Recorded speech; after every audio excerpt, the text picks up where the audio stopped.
افلا یتدبرون القرآن، تدبر قرآن، مولانا امین احسن اصلاحی۔ سورہ الطور آیات 1 تا 28، حصہ دوم۔ اعوذ باللہ من الشیطان الرجیم، بسم اللہ الرحمن الرحیم۔ ان عذاب ربک لواقع ما لہ من دافع۔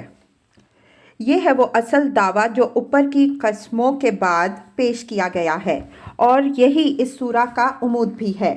یہی بات معمولی تغیر الفاظ کے ساتھ سابق سورہ میں ہواؤں کی قسم کے بعد یوں ارشاد ہوئی ہے کہ انما توعدون لصادق وان الدین لواقع۔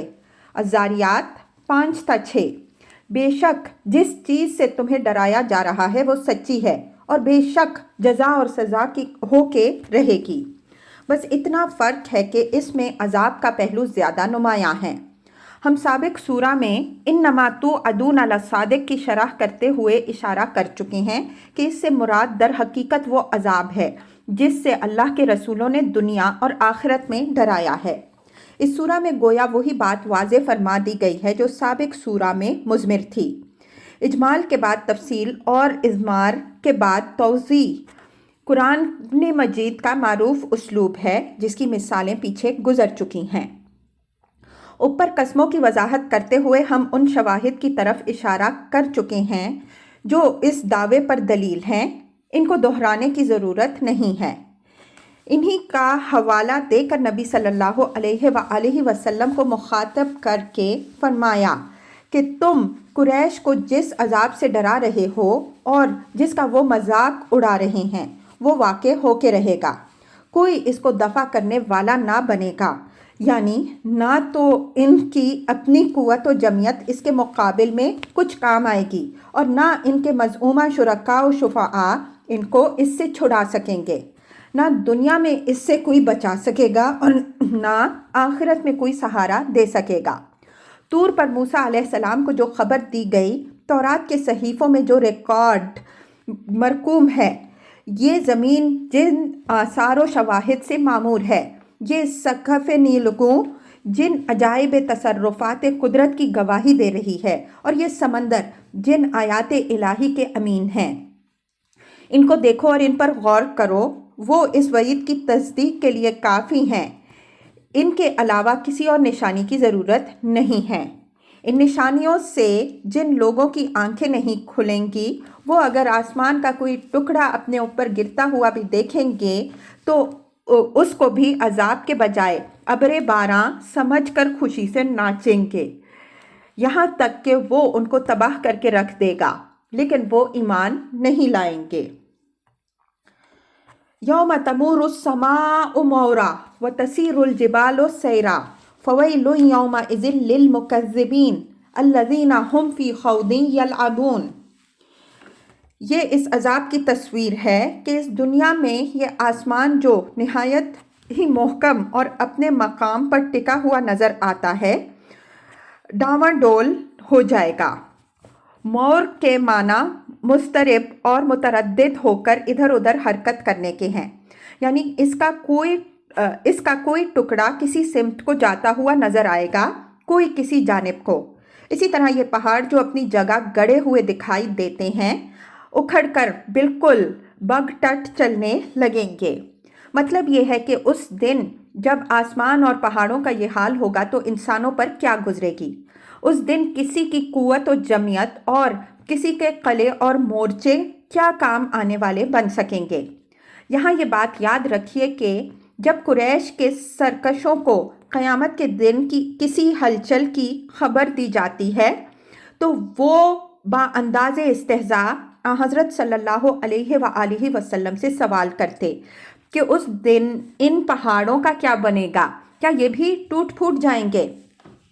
قرآن نے دوسرے مقام میں انہی لوگوں کے جواب میں فرمایا ہے کہ ان لوگوں کو بتا دو کہ میرا رب ان کو بھی ریزہ ریزہ کر دے گا۔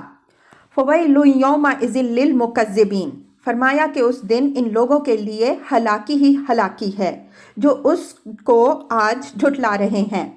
الذین ھم فی خوض یلعبون، یہ انہی جھٹلانے والوں کی صفت ہے جس سے کلام بالکل مطابق حال ہو گیا ہے، اور یہ بات بالکل واضح ہو کر سامنے آ گئی کہ اس سے مراد وہی متمردین قریش ہیں جو مختلف قسم کی سخن سازیوں سے حضرت صلی اللہ علیہ وآلہ وسلم کو زج کرنے اور آپ صلی اللہ علیہ وآلہ وسلم کے انذار کو ہوا میں اڑا دینے کی کوشش کر رہے تھے۔ ان سخن سازیوں کی تفصیل اسی سورہ میں آگے آیات 29 تا 46 میں آئے گی۔ خوض کے معنی کسی چیز کے اندر گھسنے کے ہیں۔ خاض الماء، وہ پانی کے اندر گھس گیا۔ اسی سے خاض قوم فی الحدیث کا محاورہ نکلا، جس کا مفہوم یہ ہے کہ لوگ بات سے بات پیدا کرتے ہوئے کہیں سے کہیں جا نکلے۔ عام طور پر یہ محاورہ کسی باطل کی حمایت اور حق کی مخالفت میں سخن سازی اور دلیل بازی کے لیے آتا ہے۔ قرآن میں یہ اسی معنی میں جگہ جگہ آیا ہے۔ مثلاً وَخُذْتُمْ كَالَّذِي خَاضُوا، سورہ التوبہ آیت 69، اور تم نے بھی اسی طرح کی دلیل بازیاں کی جس طرح کی دلیل بازیاں انہوں نے کی۔ فَذَرْهُمْ يَخُوضُوا وَيَلْعَبُوا حَتَّى يُلَاقُوا يَوْمَهُمُ الَّذِي يُوعَدُونَ، سورہ زخرف آیت 83۔ بس ان کو چھوڑ دو، وہ دلیل بازیاں اور سخن سازیاں کرتے رہیں یہاں تک کہ وہ اپنے اس دن سے دوچار ہوں جس کی ان کو دھمکی دی جا رہی ہے۔ کسی بات کو حق سمجھتے ہوئے اس کی مخالفت میں دلیلیں گھڑنے کی کوشش کرنا اپنی اور اپنے پیرووں کی عقل کے ساتھ ایک قسم کی دل لگی ہے۔ اس وجہ سے قرآن نے اس کو لعب سے تعبیر فرمایا ہے۔ خاک باری کا یہ کھیل یوں تو ہر حال میں نہایت خطرناک ہے، لیکن اس صورت میں آخری حد تک خطرناک ہو جاتا ہے جب اس کے نتیجے میں ایک ابدی خسران سے سابقہ پیش آنے والا ہو۔ اس خوض کی پوری تفصیل آگے آ رہی ہے۔ اس سے اشارہ مخالفین کی اس طرح کی باتوں کی طرف ہے جو وہ اپنے ضمیر کے خلاف محض اس لیے کہتے کہ کسی طرح اس اثر کو مٹائیں جو قرآن کی دعوت اور حضرت صلی اللہ علیہ وآلہ وسلم کے کلام سے لوگوں کے دلوں پر پڑ رہا تھا۔ مثلاً یہ کہ کوئی آپ صلی اللہ علیہ وآلہ وسلم کو کاہن کہتا تھا، کوئی شاعر، کوئی آپ صلی اللہ علیہ وآلہ وسلم کو مفتری قرار دیتا اور کوئی شیخی باز۔ اسی طرح بعض یہ دعویٰ بھی کرتے کہ جس طرح کا یہ کلام یہ پیش کر رہے ہیں اس طرح کا کلام ہم بھی پیش کر سکتے ہیں۔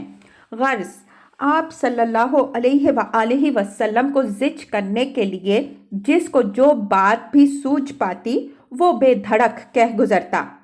حق کی مخالفت میں یہ نکتہ آفرینیاں ان کے لیے محض دل لگی تھی۔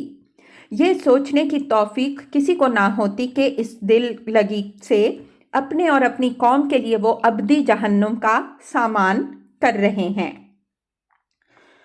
یوم یدعون الی نار جہنم دعا ھذہ النار التی کنتم بہا تکذبون، اس دن ان دل لگی بازیوں پر جو آفتیں نازل ہوں گی۔ یہ ان کی تفصیل ہے۔ دعا کے معنی پوری شدت و نفرت کے ساتھ دھکا دینے کے ہیں، اور اس کے بعد دعن اس کی مزید تاکید کے لیے ہے، یعنی آج یہ دل لگی میں مصروف ہے لیکن اس دن یہ جہنم کی طرف دھکے دے دے کر ہانکے جائیں گے اور ان سے کہا جائے گا کہ یہ ہے وہ دوزخ جس کا دنیا میں تم مذاق اڑاتے تھے اور جس کو جھٹلاتے تھے۔ افسحر ھذا ام انتم لا تبصرون، یعنی دنیا میں جب اللہ کا رسول تم کو اس سے ڈرا رہا تھا تو تم اپنے آپ کو اور اپنے عوام کو اس سے ناچیز رکھنے کے لیے قرآن کے انذار کو الفاظ کی جادوگری قرار دیتے تھے۔ اب بتاؤ یہ الفاظ کی جادوگری ہے یا ایک حقیقت ہے، لیکن جس طرح تم دنیا میں اس سے اندھے بنے رہے اسی طرح اب بھی تمہیں یہ دکھائی نہیں دے رہی ہے۔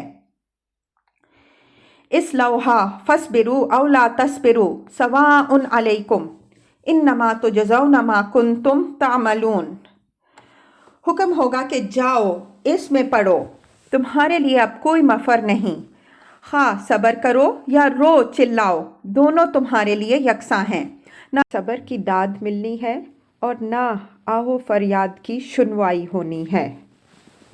ما تجزون ما کنتم تعملون، یہ جو کچھ تمہارے سامنے آیا ہے تمہارے اپنے ہی اعمال ہیں۔ اگر تمہارے ساتھ کوئی ناانصافی ہوئی ہوتی اور تم فریاد کرتے تو سنوائی اور فریاد رسی کی توقع کر سکتے تھے، لیکن جب تمہاری اپنی ہی کمائی تمہارے سامنے آ رہی ہے تو فریاد کس کے خلاف کرو گے اور سنوائی کی توقع کس سے کرو گے؟ انما تجزون ما کنتم تعملون سے مراد یہ نہیں ہے کہ بعینیہ وہ اعمال ان کے سامنے آئیں گے جو انہوں نے دنیا میں کیے ہوں گے، بلکہ مراد ان اعمال کی حقیقتیں ہیں۔ دنیا میں انسان جو عمل بھی کرتا ہے، خواہ نیکی کا عمل ہو یا بدی کا، وہ اپنے اثرات و نتائج کے اعتبار سے اللہ تعالیٰ کے ہاں ایک خاص شکل اختیار کرتا ہے اور اسی شکل میں وہ عمل کرنے والے کے سامنے آئے گا، اگرچہ اس کی شکل اس سے مختلف ہوگی جس شکل میں وہ اس دنیا میں انجام پایا، لیکن چونکہ وہ اسی کی بوئی ہوئی فصل کا حاصل ہوگا، اس وجہ سے فرمایا کہ تم وہی بدلے میں پا رہے ہو جو تم دنیا میں کر کے آئے ہو۔ ان المتقین فی جنات و نعیم، مکذبین کے انجام کی سنگینی کو واضح تر کرنے کے لیے ان کے مقابل میں متقین کا صلہ و انعام بھی بیان فرما دیا۔ تقابل کا اصول دلیل ہے کہ متقین سے مراد وہ لوگ ہیں جنہوں نے پیغمبر کے انذار کا مذاق اڑانے کی جگہ اس کی باتیں گوش دل سے سنی، ان پر غور کیا اور ان کو حضر جاں بنایا۔ فرمایا کہ یہ لوگ بے شک باغوں اور نعمتوں میں ہوں گے۔ فاکہین بما آتاہم ربہم ووقاہم ربہم عذاب الجحیم، یہ ان باغوں اور نعمتوں سے ان کو بہرہ مند اور محظوظ ہونے کی تفصیل آ رہی ہے۔ فرمایا کہ ان کے رب نے ان کو جو کچھ بخش رکھا ہوگا اس سے وہ پوری آزادی کے ساتھ محظوظ ہو رہے ہوں گے۔ بما آتاہم ربہم میں جو ابہام ہے وہ تفخیم شان پر دلیل ہے کہ آج کوئی اندازہ نہیں کر سکتا کہ ان کا رب ان کو کیا کچھ بخش دے گا۔ ان کی حقیقت اس دن کھلے گی جس دن یہ عطا ہوں گی اور انہی پر کھلیں گی جن کو عطا ہوں گی۔ وَوَقَاهُمْ رَبُّهُمْ عَذَابَ الْجَحِيمِ کا عطف میرے نزدیک بما آتاہم ربہم پر ہے، یعنی وہ اپنے رب کی بخشی ہوئی بے پایاں نعمتوں سے محظوظ اور خاص طور پر اس کے اس فضل پر خوش ہو رہے ہوں گے کہ اس نے ان کو اپنی توفیق بخشی سے دوزخ کے عذاب سے محفوظ رکھا۔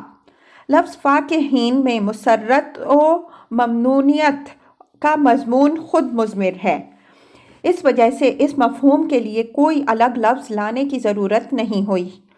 اس سے یہ بات نکلی کہ جس دوزخ کو اس کے مکذبین آج اپنے مذاق کا موضوع بنائے ہوئے ہیں، اہل جنت قیامت کے دن اس سے نجات پانے کو اپنے رب کا سب سے بڑا فضل و احسان سمجھیں گے اور اس پر ان کا رواں رواں شکر گزار ہو رہا ہوگا۔ یہ مضمون آگے اسی سورہ میں یوں آیا ہے: قَالُوا إِنَّا كُنَّا قَبْلُ فِي أَهْلِنَا مُشْفِقِينَ فَمَنَّ اللَّهُ عَلَيْنَا وَوَقَانَا عَذَابَ السَّمُومِ۔ آیات 26 تا 27۔ وہ کہیں گے کہ ہم پہلے اپنے اہل و عیال میں بڑے چوکنے رہے ہیں، تو اللہ نے ہم پر احسان فرمایا اور ہم کو عذاب سموم سے محفوظ رکھا۔ کُلُوا واشربوا ہنیئا بما کنتم تعملون، یعنی ان لوگوں کو رب کریم کی طرف سے بشارت دی جائے گی کہ اب اپنے اعمال کے صلے میں بے غل و غش کھاؤ پیو، نہ اس سے کوئی ضرر لاحق ہوگا، نہ اس میں کمی واقع ہوگی اور نہ اس کے لیے تمہیں دکھ جھیلنے پڑیں گے۔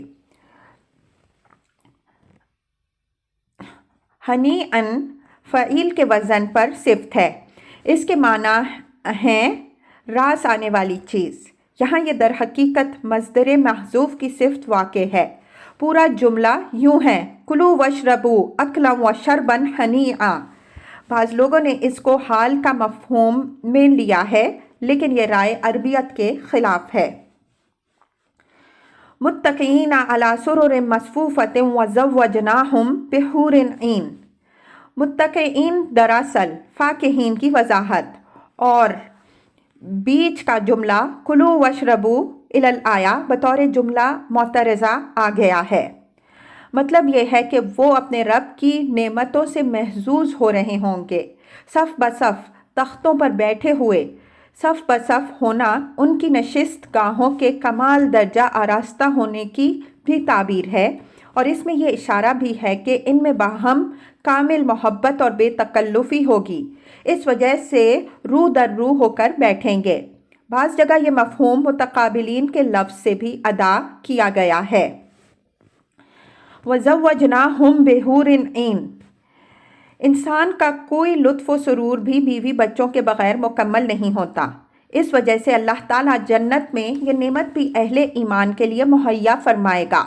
اس کی تعبیر کے لیے الفاظ وہ استعمال فرمائے ہیں جن سے ہم اس کا فی الجملہ تصور کر سکیں۔ رہی اس کی اصل حقیقت تو اس کا علم صرف اللہ تعالیٰ ہی کو ہے، یہ آخرت ہی میں واضح ہوگی۔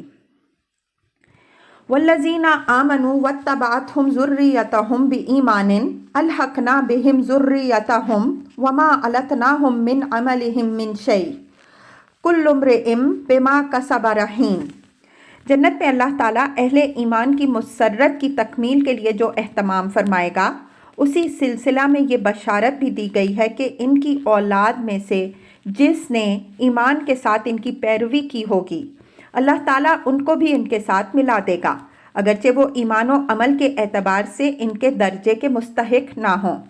اس یکجائی کے لیے ضابطہ یہ بیان فرمایا ہے کہ وَمَا أَلَتْنَاهُم مِّنْ عَمَلِهِم مِّن شَيْءٍ، اولاد کے ایمان کے کسر کا جبر ان کے والدین کے عمل میں کمی کر کے نہیں کیا جائے گا، وہ اپنے اسی مرتبہ پر سرفراز رہیں گے جس کے وہ اپنے ایمان و عمل کے اعتبار سے مستحق قرار پائے ہوں گے، بلکہ اللہ تعالیٰ اپنے فضل خاص سے ان کی اولاد کے درجے کو اونچا کر دے گا۔ وَاتَّبَعَتْهُمْ ذُرِّيَّتُهُم بِإِیمَانٍ میں لفظ ایمان کی قید سے یہ بات نکلتی ہے کہ یہ رعایت صرف اسی اولاد کے لیے خاص ہے جس نے ایمان کے ساتھ اپنے بزرگ کی اتباع کی ہو۔ اگر وہ ایمان سے محروم ہو تو اس رعایت کی مستحق نہیں ہوگی، اگرچہ وہ ان کی اتباع کی کتنی ہی بلند آہنگی کے ساتھ مدعی ہو۔ لفظ ایمان کی تنکیر سے یہ بات بھی نکلتی ہے کہ اس کے مدارج ہیں۔ اگر اولاد کو ایمان کا وہ ادنا درجہ بھی حاصل ہو جو اس کو جنت کے کسی ادنا سے ادنا درجہ کا بھی مستحق ٹھہراتا ہے، تو وہ اس رعایت کی مستحق قرار پائے گی۔ کل امرئ بما کسب رہین، یہ نجات کے مستحق اللہ تعالیٰ نے اصل ضابطہ بیان فرمایا ہے کہ ہر شخص اپنے عمل کے عوض گروہ ہے، عمل ہی چھڑائے گا اور عمل ہی ہلاک کرے گا۔ یہ نہیں ہوگا کہ ایمان و عمل کے بغیر محض نیکیوں سے ظاہری نسبت رکھنے کے سبب سے کوئی جنت میں ان کے پاس پہنچ جائے۔ اللہ تعالیٰ اپنا فضل انہی پر فرمائے گا جو اپنے ایمان و عمل سے اس کا استحقاق پیدا کریں گے۔ اس میں یہود اور مشرکین عرب دونوں کو تنبیہ ہے کہ انہوں نے حضرت ابراہیم علیہ السلام اور حضرت اسماعیل علیہ السلام کے دین کو تو بالکل مسخ کر کے رکھ دیا، لیکن محض ان سے نسبی رشتہ کے بل پر جنت کے اعلیٰ مقامات پانے کا خواب دیکھ رہے ہیں۔ یہاں ممکن ہے کسی کے ذہن میں یہ سوال پیدا ہو کہ جب نجات کے باب میں اصل ضابطہ یہ ہے کہ ہر شخص اپنے عمل کے عوض میں گروہ ہے، تو اولاد کا اپنے سے برتر درجے کے بزرگوں کی صف میں جا پہنچنا کس بنیاد پر ہے؟ اس کا جواب یہ ہے کہ یہ معاملہ اللہ تعالیٰ کے فضل سے تعلق رکھنے والا ہے جو اس نے اپنے با ایمان بندوں کے لیے خاص رکھا ہے۔ اس سے اس ضابطہ کی نفی نہیں ہوتی جو کل امرئ بما کسب رہین کے الفاظ سے بیان ہوا ہے۔ نجات تو بے شک کسی کو عمل اور ایمان کے بغیر حاصل ہونے والی نہیں ہے، لیکن اس سے یہ بات لازم نہیں آتی کہ اللہ تعالیٰ اپنے با ایمان بندوں کے مراتب و مدارج میں اپنے فضل سے اضافہ بھی نہیں فرمائے گا۔ ان دونوں چیزوں کے دائرے الگ الگ ہیں، ان میں باہم دیگر کوئی تناقض نہیں ہے۔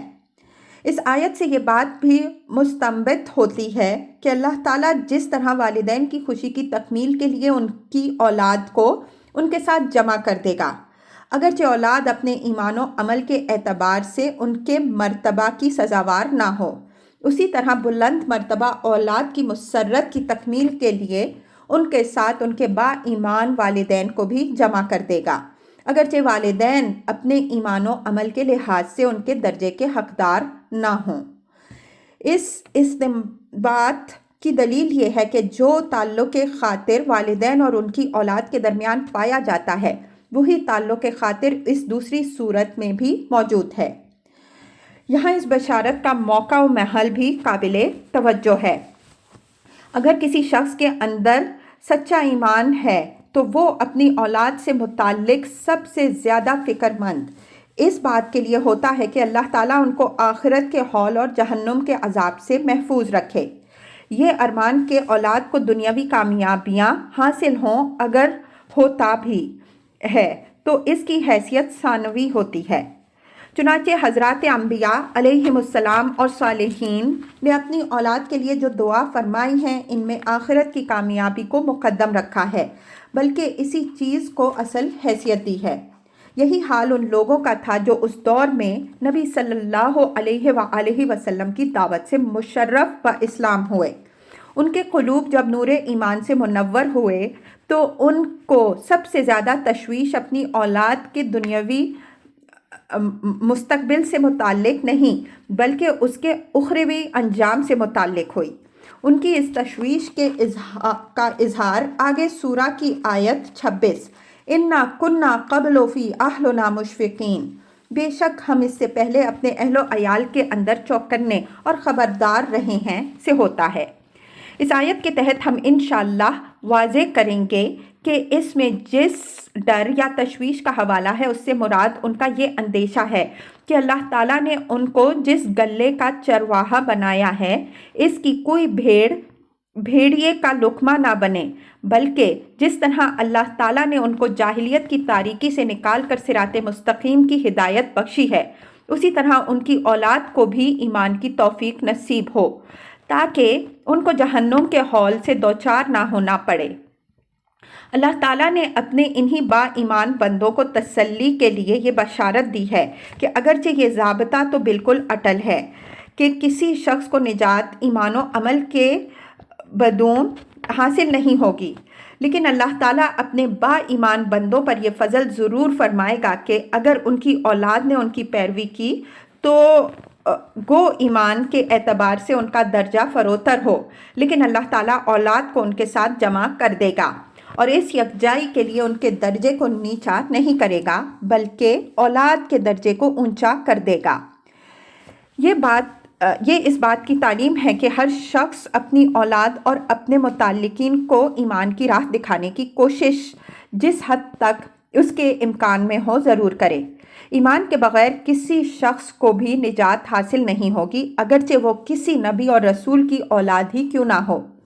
البتہ یہ ضرور ہے کہ کسی کی اولاد نے اگر ایمان کی راہ اختیار کر لی تو گو اس کا ایمان ادنا درجے کا ہی ہو، لیکن اس کو اپنے رفیع منزلت بزرگوں کی معیت جنت میں ضرور حاصل ہو جائے گی۔